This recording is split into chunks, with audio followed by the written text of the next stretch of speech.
This is the Brinno TLC200 Pro time-lapse video camera. Wanted to show what's in the box here. Brinno provides. I got the set that only includes the 4 GB SD card. That's already in the camera, along with the one 19mm lens I have attached and a lens cap. It comes with another lens cap if you take this particular lens off to cover both ends.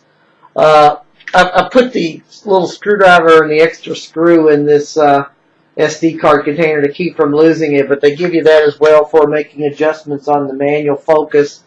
In addition to a pretty decent user's manual and a pretty decent quick reference guide. So I mean, the instruction manual is fairly good. I don't consider myself a professional photographer by any means. I do like to take pictures, and this camera is pretty fun to play around with.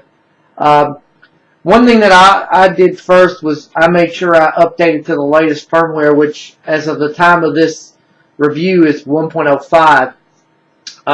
The setup is fairly easy to follow, but I mean, the curious things with the menu is some things are kind of deep in the menu, and the menu isn't as intuitive as I'd like it to be.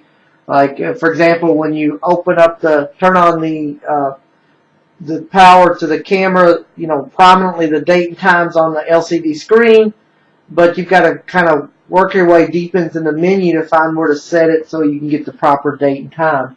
I didn't like that too much. You know, so the menu could be cleaned up a little bit more user-friendly, I think. You know, I'm still experimenting with the different settings and stuff, and again, I don't consider myself an expert in photography or even this type of time-lapse photography. This is kind of my first experience with this type of camera. But this camera is a lot of fun to play around with and use. It creates pretty good high-quality images, although it's not 1080p, in both the good light and nighttime settings, and it automatically converts those to an AVI file. And it's relatively easy to transfer that file off of this camera to your computer if you choose to do so. You can either do it by plugging in the camera on its you know, micro plug port that it has here on the side, or you can take out the SD card itself and put it into a card reader.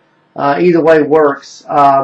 That's also how you update the firmware, is put the firmware on the SD card and load it in. The one thing I'm not real crazy about is the manual focus. At least for me, being a casual photographer, is kind of a pain. I really don't like that. I really wish there was some type of an autofocus setting for us more casual users. That, to me, I would like that a lot better. I'm not one to try to play around with the manual focus settings. The LCD screen on the back here, right there, it's pretty clear, although I do wish it was a little bit bigger view screen than what's on here, but it's okay.